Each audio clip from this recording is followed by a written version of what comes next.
everyone. Welcome to Seeking Sustainability Live number 13. Lucky 13, I'd like to say, because we have Paprika-girl. Thank you so much for joining us, Paprika-girl. Hi, very good morning. Nice to see you. よろしくお願いします。よろしくお願いいたします。So, do you want to just quickly introduce yourself? All right. Please call me Paprika. どうぞよろしくお願いいたします。I've been in Japan for about, I'd say about 17 years now. Originally came as a student to ICU over in Mitaka. And after university, I graduated and entered into Nihon Television. After Nihon Television, I kind of jumped around making television dramas. So I worked as an AD and what you would call an enchitsubu in Japanese, different kinds of directorial work with television, sometimes in movies, and occasionally on commercials, but mostly on live television and dramas. So that's what I'm doing right now. Wow, wonderful. And we have so many beautiful photos to show you and so many interesting tweets.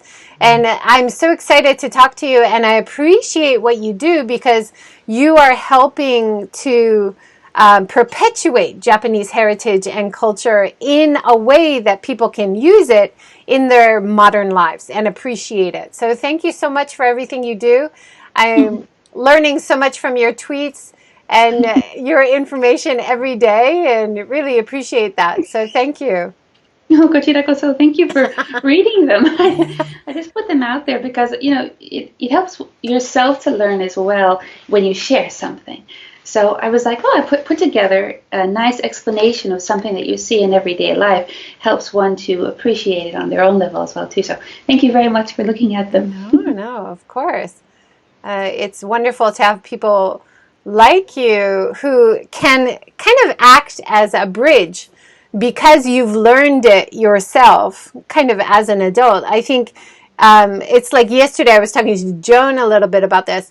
The best athletes are not necessarily the best coaches, right? And the best coaches are not necessarily the best athletes. But I think you have developed a great kind of coaching, teaching style to introduce the hidden secret world of kimono to us.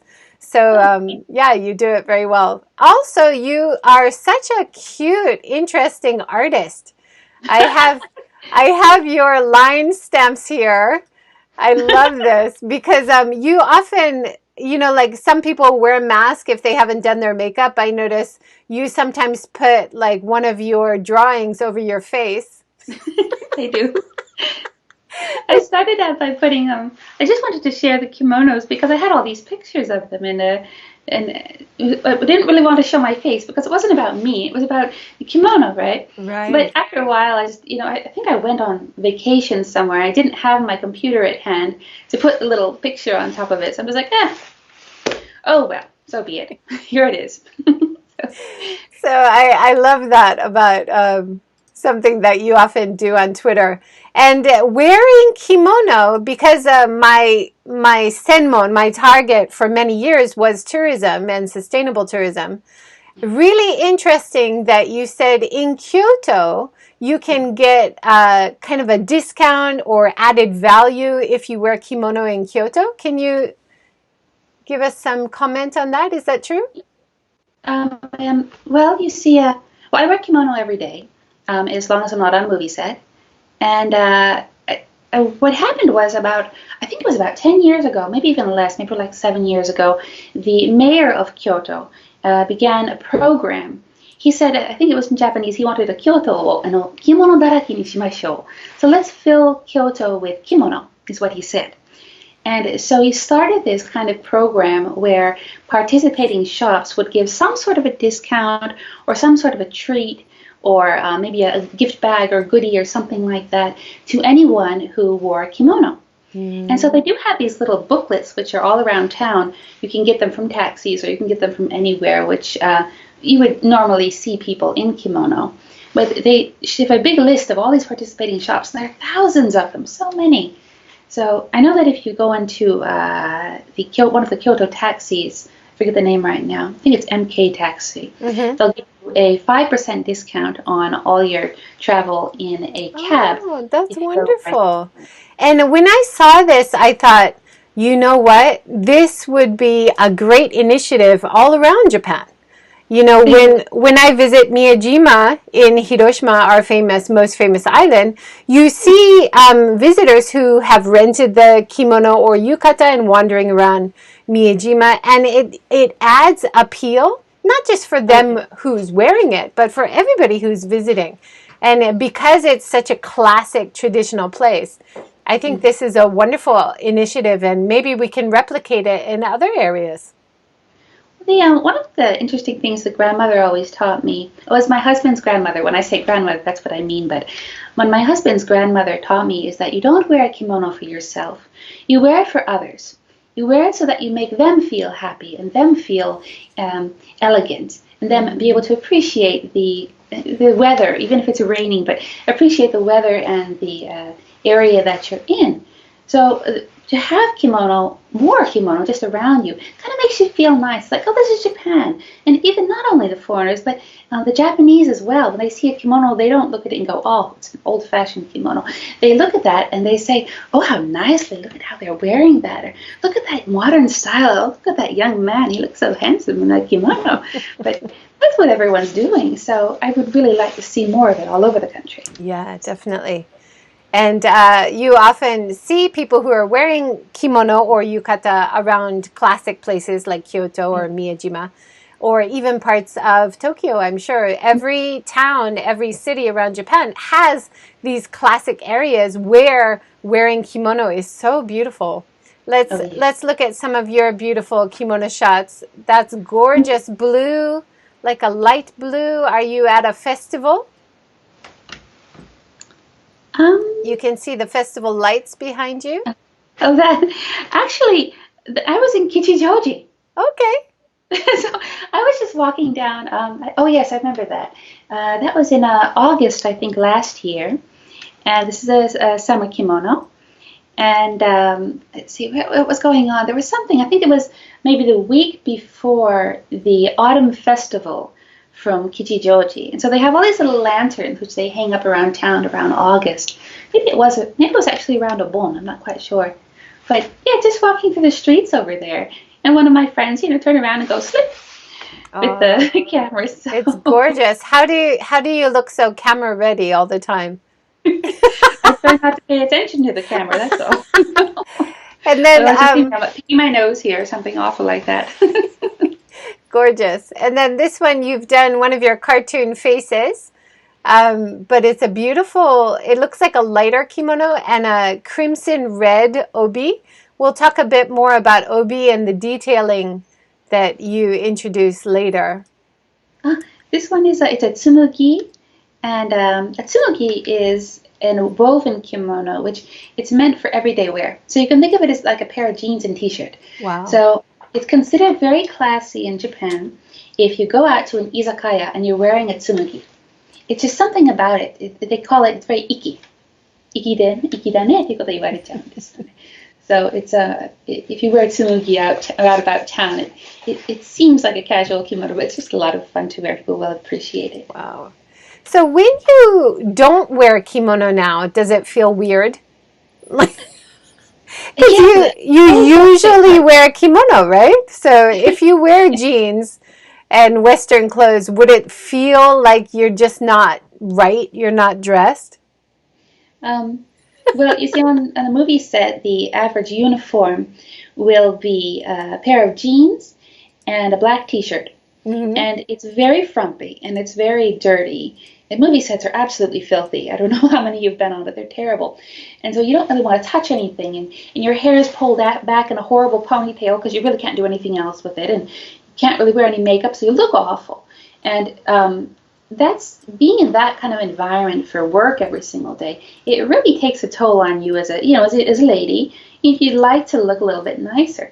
So when I'm not on a movie set, I take the time and actually go out of my way to wear kimono that my grandmother has given to me. And as a result, when I don't wear the kimono, like you said, I do feel frumpy. I feel like my clothes aren't fitting right. I feel like I don't know, like a lump on the side of a, I don't know, train or something like that. It's not quite me, you know. It's very uncomfortable, so I try not to do that too often. Yeah. Well, that's amazing. I mean, that I wore kimono. I usually don't, in all my years in Japan, I usually do not wear kimono, but last year I did for a special occasion, and I was surprised how comfortable it was and how elegant you feel. Oh yes. So I can understand that. Here's another gorgeous one. It looks like a side street. Also, the lanterns again. It's a darker kimono, but it looks like a sheer kimono, Uh, maybe. well, this one here, this is also taken in Kichijoji. We have an area called Hamaniko Yokocho, which is Mm-hmm. a drinking area. And after going out, I don't know where I went, maybe a temple or something that day. But this kimono is actually very special to me. This kimono is about 150 years old. It belonged Wow. to my husband's great grandmother. When I first was given this, it was because grandmother was like, "Oh, you need a summer kimono," and she sent this to me from the Jikka. And I put it on for the first time. It was way too short, and I still really love the color because I'd never seen such a color in a dark color for a summer kimono. Mm-hmm. And so I went to go get it fixed, and I got a call back from the place which fixes the kimono, and they said, "We'll fix it for you for free. We'll Wow. restore the kimono, but sono kawari, we would like to put it up for a month at a kind of at a fair, because this is something that a shokunin, someone a specialist, needs to do." And I didn't understand why, and they explained to me this kimono is extremely old. They don't have this kind of material anymore, Mm-hmm. and they would like to show what they can do with the modern materials and the old materials put together. So every time I wear this, it's really a sense of pride for me. Really do. Wow. That's wonderful. And that's, of course, a very important point in terms of sustainability is that the kimono is so high quality and so well made that you can, of course, it's more expensive to buy, but you can wear it for a very long time. In fact, you can pass it down to your kids or your kids' kids, right? Like Oh you yeah. said, this is from your grandmother, and it's absolutely gorgeous. This is the thing. I mean, kimono is very much the opposite of what you would call fast fashion. Mm-hmm. So you can go out and buy a T-shirt for $5 or whatever it may be, which is great for about 3 months, and then it becomes old and you have to throw it away and get the new one, right? But a kimono, it costs a great deal more money to make it from scratch, and but on the other hand, you can use these kimonos not for just 3 months or something like that. You can use this for decades and decades, even 100 years or more. And what's interesting about kimono is that they're not cut and sewn. What they are is they're folded and sewn. So you can't see necessarily. This isn't a very easy to see material, but what you do is you fold it as you sew it, so that when you give it to somebody else who's slightly larger than you, like your daughter or whoever it may be, you you can untake the stitches and then lengthen the kimono to match the person that's being given to. So it's Wow. really quite something. Wonderful piece of Yeah, work. that is wonderful. And there's another picture here. It looks like you're at a waterway, a lake or pond, and you've Also, Kichijoji Park. oh, well, it's amazing. I know. You make every location look good. I think this is the same kimono jacket that I put in the poster that we used for this talk today. Yes. Yes, thank you very much. Oh, it's a gorgeous, gorgeous jacket. Is it a vintage? It looks quite old, but such good material. Oh, it is. It's a chirimen material. It's a casual. It's chirimen is both nice and cool, and it's also warm because it has this kind of a texture to it which keeps the air inside of there, so it keeps the air in between the two layers of it. And this one was made in the Showa period. Of course, it belonged to grandmother, so it's a little short on me, but anything with a tsumugi, which is what I'm wearing beneath it, it's okay to be a little bit short because it's considered casual and it's considered something that you would wear without getting in the way, sort of thing. So it's not a big deal to have a short kimono. Yeah, beautiful. Thank you. Go to, so this is from the side view as well. So the combination that you chose between it's like a retro brown and beige stripe, and then this red with flower print. It's Yeah. really beautiful. This is considered, it's called Edo Mm-hmm. Hawase. So, depending on where you are in the country, the method of matching patterns is going to change significantly. Okay. So, the people which you'll see in Kyoto are going to wear a different kind of kimono than something you'll see in Edo, or in Tokyo, in other words. And my grandmother was an Edoko, so she was born in the Yamanote area of Tokyo, Mm-hmm. and she was so all of her kimonos and the styles that she would wear are something which would be Edo shiki, the way that she would loosen her collar, or the way that she would put one color with the next. And Edo tends to be much more natural colors. So you're allowed to have a lot of browns and reds and greens and things like that, which you'd see in nature. But one of the interesting things is to be able to put two patterns which are basically juxtapositioning against each other. Mm-hmm. You'll see a lot of that in the Edo kind of style. You'll see like a crosshatch with stripes and what do you call it, plaids, which you would never do in America, but you would do this with Japanese kind of colors. It's very common to do that. It's beautiful, absolutely. And then now let's look a little bit at the details. So you have this really cute before and after dressing in kimono kind of tutorial. I love this. This is the kimono I told you about, the old one. So okay. when I first got it, as you can see on the photo on the left, it's quite short. And you can see the white of the nagajuban underneath it, and it's short here. So you're supposed to have a hashiori where you can fold over the fabric. You don't need it, but it helps to stabilize the fabric, and it makes it look more luxurious. And the entire thing is just too short in every single direction. And so I tried it on, took one photograph, realized I looked ridiculous, and turned it in. And this is after they fixed it. They had added material out by the sides of the sleeves on the inside of here. This is a do kimono, so it's a very rare material. So to be able to find this in this color was really quite a treasure. And they added some more beneath the obi to lengthen it, so I could get that hashiori kind of a feel to it. Yeah. And they also redid all the stitching on the sides, so that all these things where it's just a little bit too narrow, they lengthened that to fit my large form. So, that's beautiful. It was wonderful. I was very happy with the result. It really was. Yeah, really fantastic. And your cute little cat appears at the bottom. Yeah, he loves kimono too. So cats, anything with they like the rustle of the silk, and they like the himo, and you're trying to put on the himo, and then somewhere out of nowhere, a cat will go meow, attack the himo or the obi or whatever it is. With a lot of the kimono material, it's silk, so you have to be careful of cats scratching it or. Well, the tsubugi materials, they tend to last very long. So even if they're kind of scratched, you won't really notice it. It's like jeans. But if you're wearing a nice kimono, like I'm wearing a pretty nice one today, so I don't really want Kitty to scratch this one up. So I try to go wherever cat is not there. I try to put it on. Avoid the kitty. So this is a beautiful close-up of the material of your kimono. Let's look a little bit at the detailing for the next few photos. Is it hand sewn? Is all the kimono material that you are able to find, is it mostly made in Japan? Well, this one in particular, this is called suwato shishu, and this was it was kind of in fashion, you would say, about 10, 15 years ago. But kimono doesn't really go out of fashion per se. The colors might change a little, but that's about it. It really depends. You can get cheap polyester kimonos, which are all coming in from China, for example.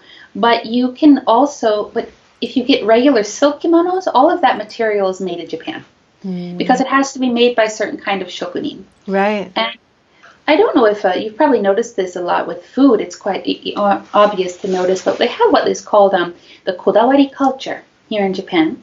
So kodawari culture, and it means that every time they show you what something is made of, they say with great pride where it was made, who made it, when it was made, all these things. They love to explain not just the material, but every little detail about it is very important.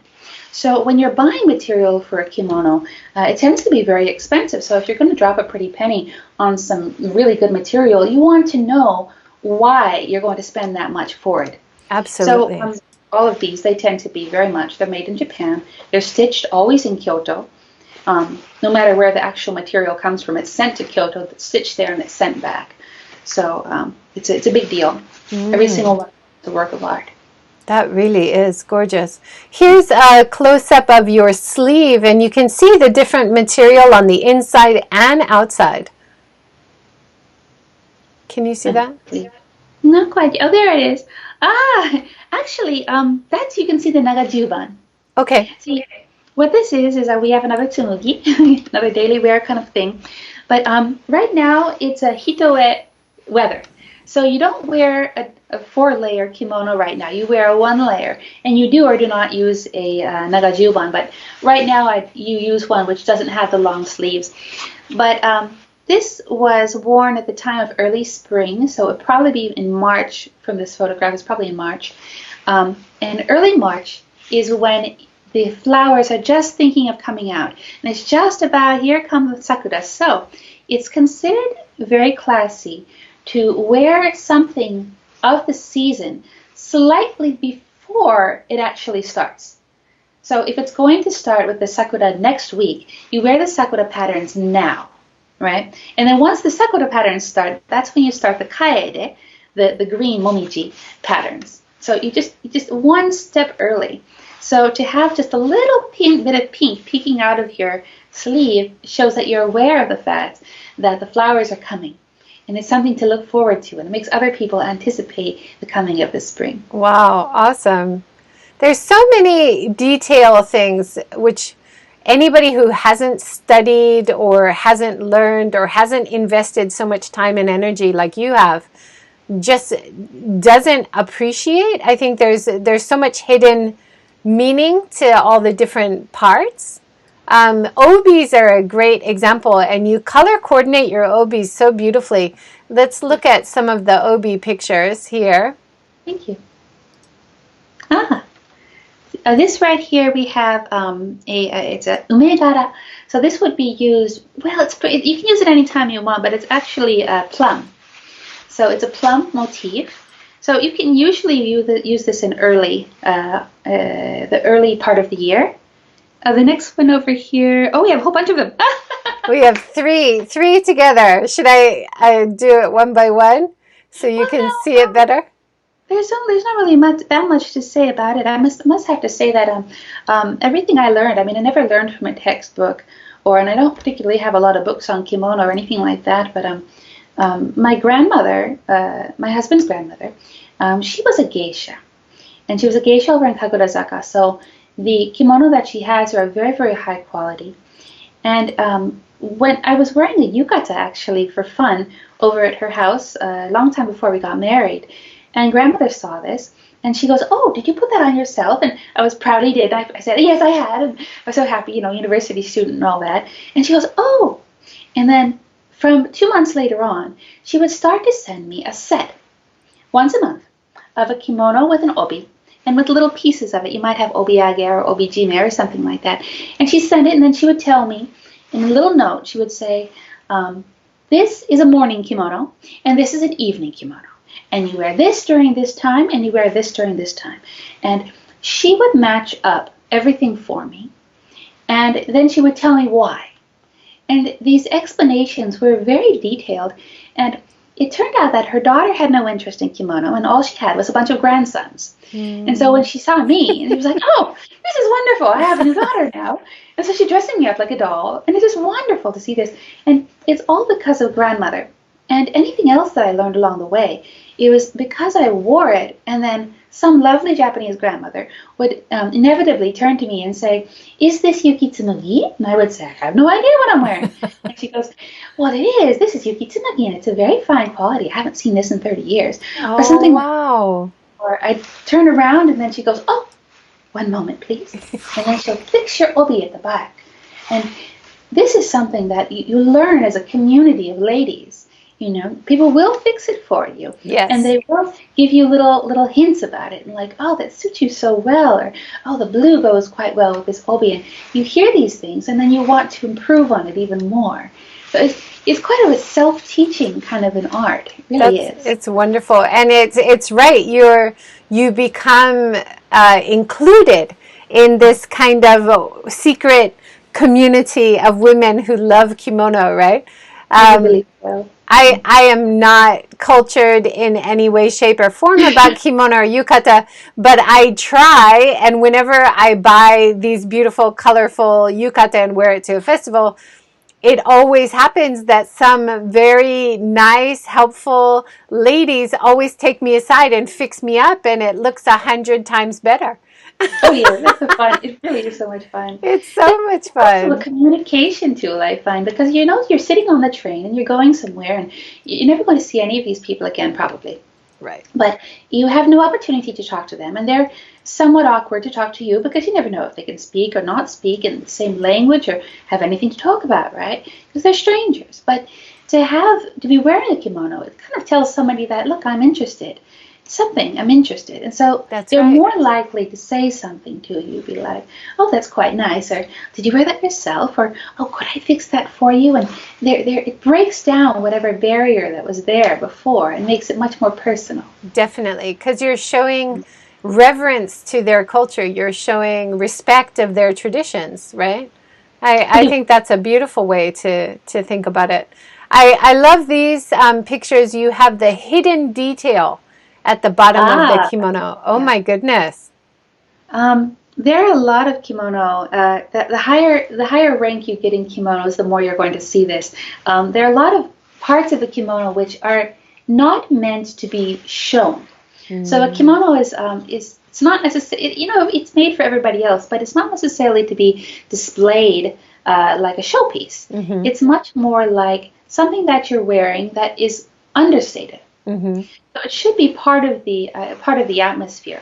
And so when you have these little tiny details, you're looking for people who are similarly oriented. So this part of the kimono inside the front flap over here will only be noticed when you're walking. And it will only be noticed because, flap open, here and there, flap left and right. And it will only be noticed by someone who's looking for it. So someone who's looking at you and going, oh, that's a nice kimono. When they walk, they're going to look down and see how the flap, this is the nice curve of the kimono, but they're automatically going to go down when they're looking at the feet. And if they notice that, that's a little secret that delights them. You'll have a lot of obi as well, which will have like color hidden in the inside of the back. Or you're going to have a little piece of something, a little clip or something, which you can only see from a certain angle. Right? It's really quite a lot of fun to put those pieces in there because it makes other people see how much you really appreciate what you're wearing. And it's like a hidden secret only people who know about kimono know. So if next time you see someone in a beautiful kimono, try to see if you can see a hidden design when they walk. That's a special secret. I love that. We've had some great comments. Elizabeth Orth has said so many comments about how pretty the kimonos are. Grandmother is blessed to have a granddaughter who is so passionate about receiving the information she is passing down. That's a lovely comment. Thank you, Elizabeth. Thank you. And Marianne Kinoshita, she says, I love looking at all the color and pattern combinations, but I have a terrible time matching things up myself. I just don't have the right fashion sense yet. Can you give any advice to people about matching up patterns and colors? Well, what's interesting about a kimono is that you can see a lot of the person's individuality in the way that they match it. So there is no wrong way to match a kimono, and there's no right way per se. So many of the kimono that were given to me by my grandmother, I do use the patterns that she has advised me, but other times I use things that I prefer. And you really learn more about kimono and matching them simply by wearing them. And because you're going to notice other things too. You can get books and you can read the books, you can read the magazines, you can watch movies in which they use kimono, especially older movies. You know, up until the 60s and 70s, it was quite normal for people to wear kimono much more frequently than it is today. So to see those and be like, oh, I want to try that, or oh, look at that color that woman's wearing, and make a mental note of it, will help you improve your eye and the way that you see the color. But it's okay to experiment. Seriously, and kimono is not one of those things where there's a lot of gatekeeping going on, especially if you're living in Tokyo. Kyoto it depends on what kind of circles you're in. So if you're doing tea, there is a tea uniform, or if you're doing dance, there's a dance uniform. But in general, kimono is something that's really supposed to reflect simply what you like. So don't worry too much about making a mistake. No one's going to make fun of you. Just enjoy it once and see what happens, and then try again. Try another thing that you like better. It's perfectly okay.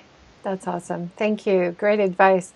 I love your posing style too. I think there's certain poses that just don't seem right with beautiful kimono. Like you don't usually see you doing the peace sign, or like doing the cutesy face, or like it's cute in the middle. You're posing with these guys in costume, doing a samurai pose. But usually you see you clasping your hands in the middle, front, Yeah. or turning to the side so that you can see the lines of the kimono. Can you give some advice for how to pose in kimono? You do it so well. Thank you so very much. There are a couple of things I've learned over the time. I do take Japanese dancing. So my grandmother, as I said, she was a geisha, so she gave me a whole bunch of fans, a good deal of that, to learn how to dance, and she kind of inspired me in that way. And when you dance, you use the kimono in ways that you wouldn't use another kind of material. So you would stretch out. This is something you do often. I don't know if you can see it or not, but what you do is you fold in your hand into the kimono, for example. And a Western person who's wearing Western clothes every day wouldn't think to do something like that. But it's something that is done, it has a certain kind of a meaning to it. And these little tiny things that you do with dance, it also translates in how you appreciate the clothes that you're wearing. So also, I think one of the nicest areas of a lady when you're wearing a kimono is always going to be the neckline. So how do you sit and how do you turn in order to appeal the neckline in a nice way, an elegant way? And one of the ladies that it's going to sound very strange, but one of the ladies that I most admire when it comes to posing in general is the beautiful Michiko-sama. So Michiko-sama, the empress, or I think she just abdicated now, but the empress, every time she takes a photograph, she has her hands so beautifully clasped in front of her, or she sits down and she has her fingers raised in just such a way. And in order to be able to do that, it's not just a matter of choosing the right photograph. She is aware of how she looks in that kimono. And I always thought as a lady that's something really that I'd love to emulate. So a number of the kimono that I've made are copies of ones that I saw on Lady Michiko. But I have been aware of it these days a little bit more and try to sit nicely and no more peace signs. You're not 20 anymore. So, Absolutely gorgeous. And I noticed like on the left, under the red torii gates at a shrine, or in the center with it looks like a antique, like a vintage style. You're so good at combining the colors and the patterns and styles. Marianne made another comment just now. She said, how do you feel about using kimono and obi fabric to bags or non-kimono clothing, etc.? I think that's a wonderful idea. One of the nice things about kimono is that it has a very, very long shelf life. So you can use these kimonos, of course, for centuries. Seriously, if you go into tea, you're going to find out many of the items that they use on a regular basis are old kimono. Mm-hmm. So the materials, they're often used as new bags. You can get them cut and used as fukusa, or as a seat cushion, for example. You have a lot of those being reworked. Sometimes the obis are recut over into bags or things like that. Or these days, people don't tend to use haori, which is the jacket part. It's just a fashion item. It's not necessarily a jacket per se, but the haori, they get recreated into other items like T-shirts or even drapes or things like that. And that's okay. That's what material was originally designed for. So it's not just something that has to be used in a certain way. It's something that develops. And the more that people use it in these different kind of ways, also helps the kimono designers too to design fabrics which can be used more universally. And thank you, Marianne, for that wonderful question, because that segues perfectly into the whole sustainability topic that we're going to talk about. So in Seeking Sustainability #2, the live series, we talked to not Christine. She runs the Mikan company, fashion design, sustainable fashion. And she was based in Kyoto for a long time, and she uses a lot of discarded obi or discarded kimono and makes it into beautiful bags and jackets and hats and everything. So I also saw that you sent me some kimono material and obi material that has been reused into bags here. This peacock design is beautiful. Yes. Yes, I was given this kimono when I first got to Japan. It didn't belong to my grandmother, but it has a little bit long sleeves. And this is not a gatekeeping issue at all. I mean, you can wear long sleeves if you want to, but long sleeves generally are used for unmarried ladies. And, as I got older, and I've been using this for quite a while, it's white, and so it gets dirty and everything. And I had stopped using it. And I hadn't used it in maybe 5 or 6 years or something like that. And I didn't think I was ever going to use it again. When there was an opportunity they said, "Do you have any old kimonos? I'd like to remake it into a bag." And I thought about it, and I found they pulled out this one. And I gave it over to the lady, and she was just thrilled by it. And so I was like, "Oh yes, I'll do all sorts of fun things with this." Wonderful. And I just gave it to her, and then about a month later, she comes back with this amazing bag, very versatile. It goes with jeans and T-shirts and kimonos and anything. And it was made of the material of the old kimono. It's a wonderful rebirth of that material, I think. Great. Marianne says, "I'm so happy to hear that. I have several gorgeous bags, but feel shy about using them in Japan. I'm fine with using them in the U.S. for some reason." So I think she's talking about the recycled obi or kimono material bags, and how I think Clementine, who runs the Mikan company, the fashion company, she talked about this as well. How some people were worried that she would get some negative response for using obi or kimono material in a different way, but when she started doing it, she's only had positive responses. So I think people do appreciate that you're extending the life of the beautiful, high quality, hard to make material. So of course, instead of just being in a closet somewhere or thrown away, it's a much better way to reuse it, right? Oh yes. And this, like I said, this is what the material was designed for. Eventually, that is what's going to happen with the kimono. And even the kimono makers, when they designed it 100 years ago, 1,000 years ago, they had that in mind. So don't worry, no one's going to pick on you for wearing a kimono bag or anything like that. In fact, they're going to admire it. That's great. Thank you. Let's talk a little bit more about sustainability. You introduced a lot of great packaging. Plastic-free packaging is so hard to find in Japan. You introduced this one by Big Kamo on Twitter, I think.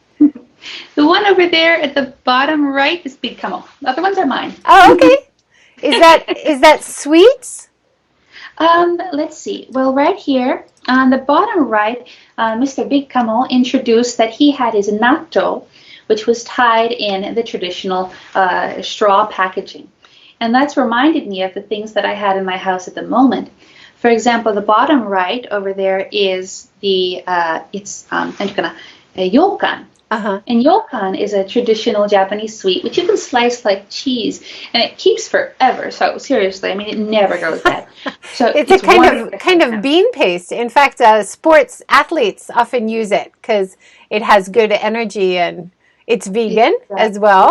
So wonderful. And then Um, also here you've got the leaves. Now you have another picture with the mochi wrapped in the sakura leaf, is it? that's right. That's a kaede. I was going to say kaede again. I made the same mistake. It's kashiwa leaf. Mm-hmm. Um, well, here, what the thing is with Japan, it's true that there is a lot of plastic, but you have to remember that plastic as is a post-war development. This Mm-hmm. was something that was actually, I don't want to get too much into it, but it was promoted by the United States media because, this is post-war. Japan is destroyed. Everything's burned down. They don't know what to do. And we're seeing all these beautiful movies about what life could be like. And these, of course, they were sent over by the United States. And this was when plastic first took off. It wasn't first, but it really took off during the 50s and the 60s. And so Japan, thinking, oh, that's the way to go. Let's go that way.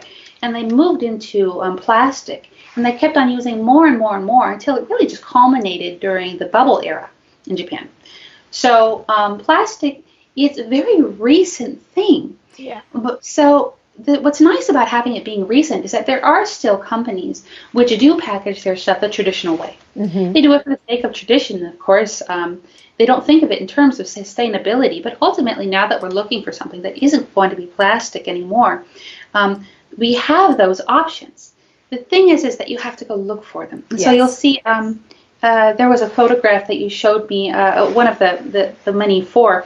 On the top left-hand corner, it was a paper bag. Mm-hmm. And the paper bag is why that's significant is, for example, when I buy my rice, I don't buy it at a supermarket. I go to Kichijoji rice shop. And when you go there, you're given this bag. And they fill it with, 2 kilograms or 5 kilograms, whatever it is that you buy. And then they tell you to bring it back when it's empty. And that's what I do. So I go to the rice shop, I get it filled, I bring it back, and I go again with the same paper bag. And Reuse is yes, fantastic. That's perfect. it's an option here. And people are just, they're used to going to the convenience store and seeing all these plastic wrapped things. But that's not the only option for you here. You really do have a choice in almost anything that you buy to go and find the natural material or just bring your own bags, that kind of thing. It's available everywhere. Yeah. There are better options. There are, when you are trying to choose the best option, there are better options. Yes, sir. You do have to do your research and find stores that have them, but it is becoming more commonplace. I love this umbrella that you Mm, introduced on Twitter. thank you. So you said it's steeped in oil That's right. instead of plastic, so that it is water repellent, but It is. it's not plastic at all. It's beautiful. I love it. Well, see, my husband actually has allergies to everything. And of course, it was much worse when he was younger. But as a result of having the allergies, we, as a household, we were thinking about it a lot. Oh, how did allergies develop over the last century? It's something that's becoming ever more common. We didn't really have that in our grandparents' generation, which is why some older people would say, "Was that really an allergy, or you just don't like it?" But he suspects that the rise in allergies has something to do with the rise in plastic because the timeline does coincide, of course. So, although we're not quite sure if it's going to have any positive effect, in our household, we're trying to, within reason, get rid of all the plastic. And so instead of buying those plastic vinyl the umbrellas, we'll get the wooden ones and the ones that are made of paper and the ones that have the more traditional feel to it. And it's not just about retaining tradition, it's for the practicality of it as well. Yeah, wonderful. You also sent me some photos about Wabi-Sabi. Can you Ah, introduce Wabi-Sabi and Wagashi? Wagashi oh, sweets, of course, are fantastic because they're vegan. They're usually gluten-free. They're made with less sugar than conventional sweets. There's so many wonderful things for health as well as tradition about Wagashi. Japanese sweets. But wabi-sabi is a concept that is quite unfamiliar, I think, for many people. Well, then wabi-sabi. It's one of the first words that a foreigner will learn when they get to Japan without really knowing what they're saying. Mm. It's just a funny sounding word, wabi-sabi. It's a fun word to say. And of course, Japanese like to say it themselves too, even though some of the old men, they don't really know what they're talking about. But what it really means is to appreciate the deterioration of items. And not the deterioration in the sense of them getting old and nasty, but the deterioration in terms of the scars of use, right? And so the other day I was going through, I'm going to move soon, so I'm packing all my things. And I was going through the cabinet, and I had discovered that I had only used one of 6 teacups, which were given to me. Right, and I just took that one out, and then it was a big, beautiful box set, and nice wooden box. I didn't really want to destroy it, so I only just took the one out to use everyday life.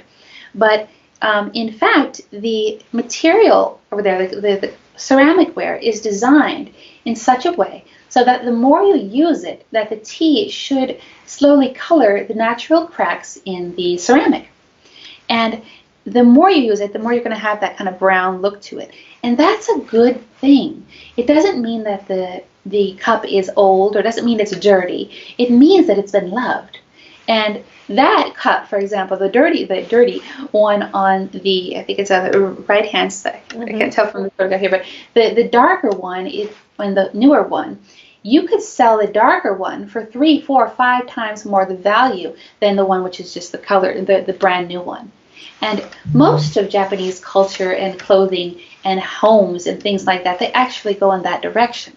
So when you go and find a fan, which you have a brand new white fan, or you have a fan which has a little bit of an aging to it, that one is more valued than the brand new white fan. And so it kind of encourages you to go through grandma's things. Mm-hmm. You're like, those things which grandma has been sitting over there and collecting dust, don't go out and buy a new one. Instead, be like, Grandma, can I use that? And she will, of course, she's going to love it because she's been sitting there for 10, 20, 50 years. But it encourages you to not only appreciate the older things, but also appreciate the natural kind of passage of time that is associated with the use of that item. It's very much a tea concept, but it really applies to anything that you're going to use in Japan. Yeah, wonderful. And another very sustainable way to live your life is to extend the life of use of things and not throw things out. The whole motainai, don't throw things away culture, reusing culture, is something that I think younger generations have gotten away from because of fast fashion and fast consumerism. But maybe because of the COVID experience, we're kind of going back to buying less, appreciating more, and extending the life of what we have in terms of a higher quality, better valued lifestyle. So actually, this is probably the 3rd time in the recent history when we've been stepping back in that direction. If you can think about it, you had well, let's start at the bubble era. When you have the bubble era, that was the height of consumerism. That's when you had tons of money flowing everywhere, and you had all these things coming in, all this plastic and all this. This is when fast fashion really took hold of culture. But after that, you get to the next generation, which is our generation, I would assume. And what happened was the Lehman crash first. And that happened about 15 years ago when the economy, which was before that, it wasn't exactly a bubble, but it was just fine.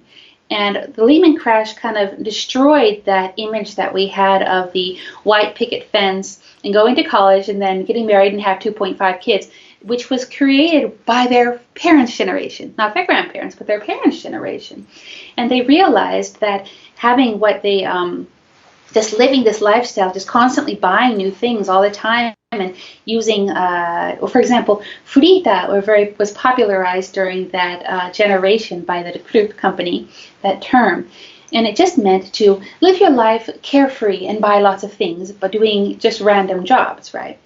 Well, what happened after that is people realized that that lifestyle wasn't for sure, and it wasn't sustainable.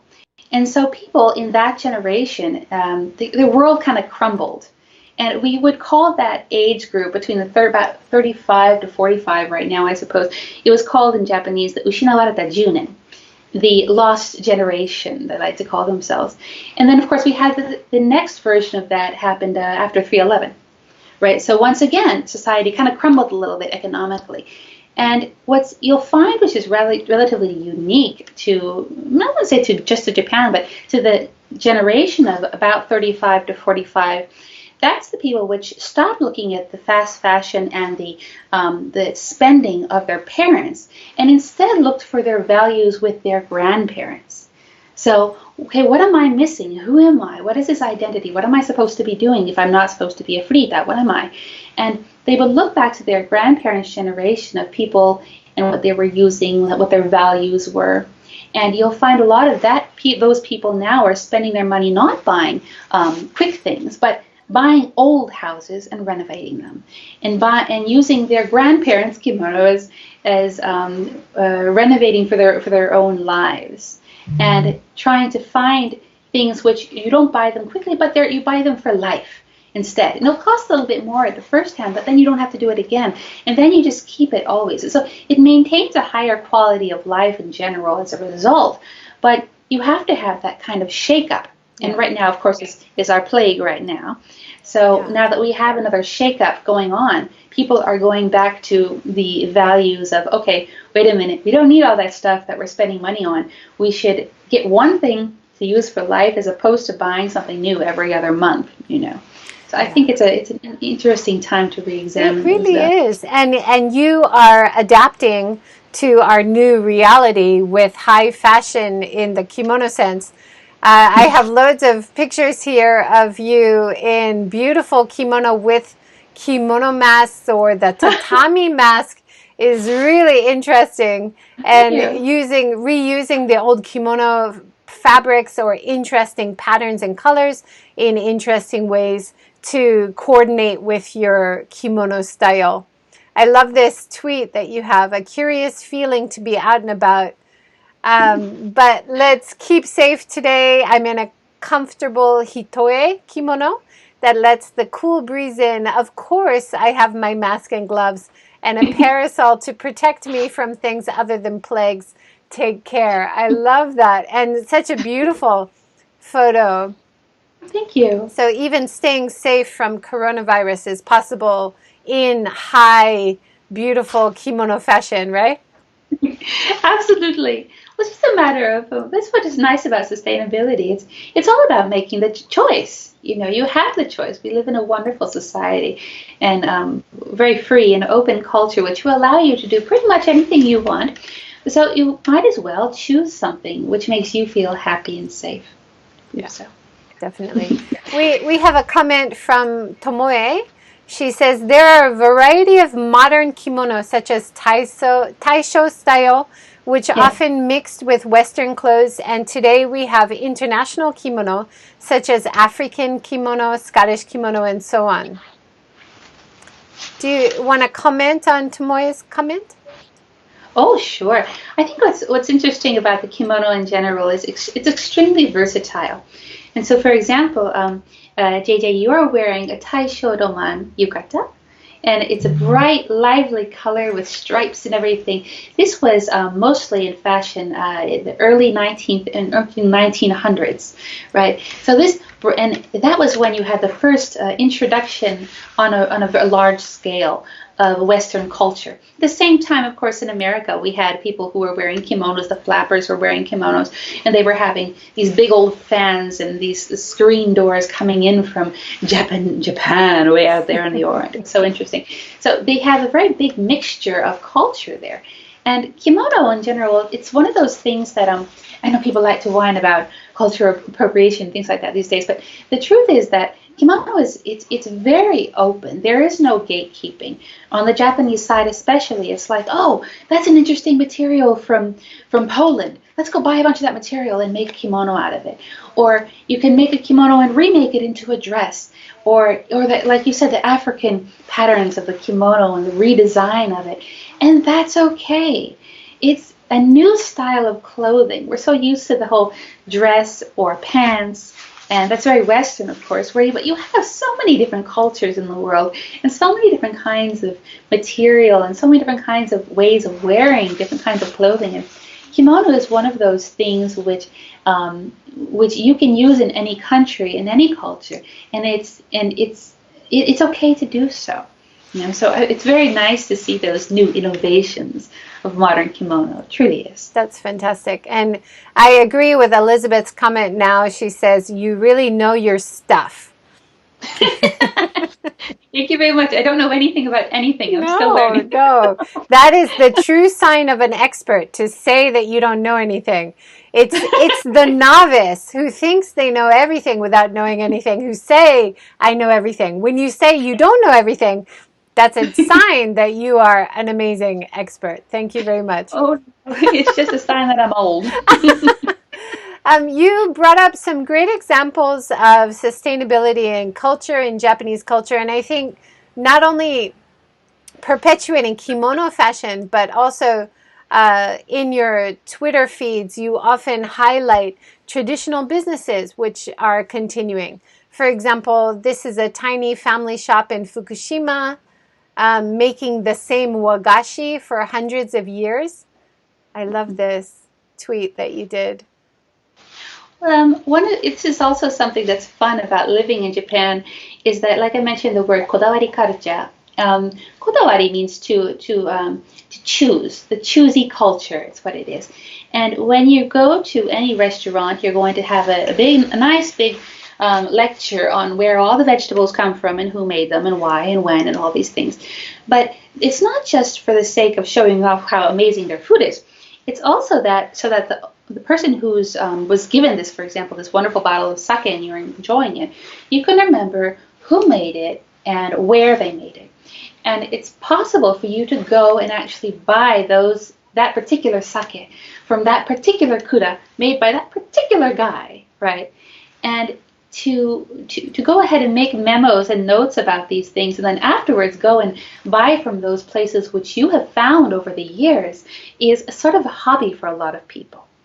And so I do tea on a regular basis every day, and in tea you use a lot of wagashi. And yes, they have less sugar, but it's not going to say that, you don't get a little bit round around the sides, a little bit maroyaka eventually. But you do to use tea sweets. I'm sorry. What I meant to say was tea sweets, just like everything else, they change very seasonally. So what you use at the beginning of the month will be different at the end of the month. And so it is best to go and have a list eventually of the tea sweets that you enjoyed for any particular season. And it is classy to go and order them from wherever you think other people appreciate. So I do order from places in Fukushima or from areas like, I think a lot in Gifu. I think this one over here was in Fukushima, yes. Gifu, or all the way out in Kyoto, or even Fukuoka, or even Hokkaido or Aomori. You order from these places because you know how well they have honed their specialties. And so this one over here that I introduced over on the Twitter feed has been making this very same ryokan in the same way with the same kata, the same molds as they did 100 and some years ago. This was during the Meiji period. And when I saw that, it was just something that really touched me. And also this place, they also don't use plastic. This is also one of those places that also folds into paper or leaves or things like that instead, because that's what they've always done. So I just really enjoyed it. It's not expensive either. These aren't expensive treats. I mean, it costs the same as you would buy a cake on your way home or something like that, something small like that. So it's just a matter of making a choice of something that you think best reflects the lifestyle that you'd like to have. Wonderful. And lots of little tidbits of Japanese culture from your tweets. Just, we have a few more minutes. We're coming up on an hour right now. There's definitely more. No. There's definitely more episodes we can do in the future. I love how you introduce the old style of hairstyles that are perfect for a kimono. The old style of bread trucks that you find in Kyoto. I appreciate so much of these tweets where you introduce the company and the tradition of the business so beautifully. Yeah. Thank you very much. Yeah. Thank you I do so think much. that it's easier to learn yourself if you share the information with others. So, every day I'm not going to go out of my way to go and find something and then put it on Twitter, but if it just happens to be in front of me at that time, then it's like you might as well share it. It's a kind of a memo for yourself just as much as it is to everyone else. It's like, look what I saw, this wonderful thing. And it shares that sort of delight that you have. Because, you know, if you think of it, I'm a foreigner. I've been here for 17 years, and I'm still not tired of it. I love everything about it, the good and the bad. It's just an absolutely wonderful place to be. And in order to remind yourself every once in a while in the dark days why you're here, it's just to take joy in those little tiny things that you see in your everyday life that you would otherwise think of or take for granted, in a sense. So it's a good opportunity. It's wonderful. And I think that that's so true. What you said is it's such a pleasure to live here and be able to see all of these beautiful, small, detailed aspects of Japanese culture that most people don't know about. And so it's such a great chance to be able to share it. Oh, it really is. It's wonderful to be able to have social media this day. Yeah. Wonderful era we live in. It really is. I love this. Let's end on this last tweet of yours. You were very appreciative when you were sick that your friends sent you something special in the mail. Can you explain that? Well, in Japan, people like to send things to each other, okurimono, or they have all those excuses to send you things at the end of the year, in the middle of the year, ochugen, osebo, all these things. They'll send it all the time. And it's a gift-giving procedure. So when you get something, you send something back. And it's considered whatever you get, you give them the something in return, which is about half the value of whatever you get. So there is kind of a little like a hierarchy going on here. But it's fun. It's a game. And but people will send things if they hear that so-and-so is not doing well.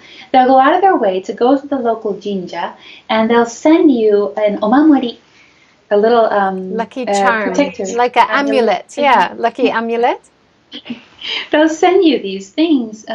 It's a token of their friendship, and it's a token of their awareness of your situation and how that reflects on your friendship in general. So when you see this little tiny thing that they sent over here was from the jinja in Kyoto, and my friend in Kyoto, my friend in Kyoto, who is afraid of the coronavirus taking over the world, wanted to make sure that I'd be safe and protected, and therefore that's why she sent me this wonderful little charm. And I have it on my bag, too, so I carry it around with me everywhere, just like she said I ought to. So might as well. That's lovely and beautiful. And we wish everybody who's watching to stay safe and be well in this troubling time, when there's a lot of worry and people are out of work. And, you know, this has been such a great discussion about how we can have reverence and respect for things of old and make tradition last. And I really appreciate you, Paprika-girl, and all the effort that you go through to continue the beautiful traditions of Japan. So thank you so much for all of your insights today. Oh, I appreciate that. It was very nice talking to you. Thank you, everybody, for watching, and look forward to hearing your comments or seeing your comments below. And you can catch up again on this video anytime on YouTube. Thank you so much. Thank you, Paprika-girl. Thank you very much. Bye, everybody. Bye, everybody.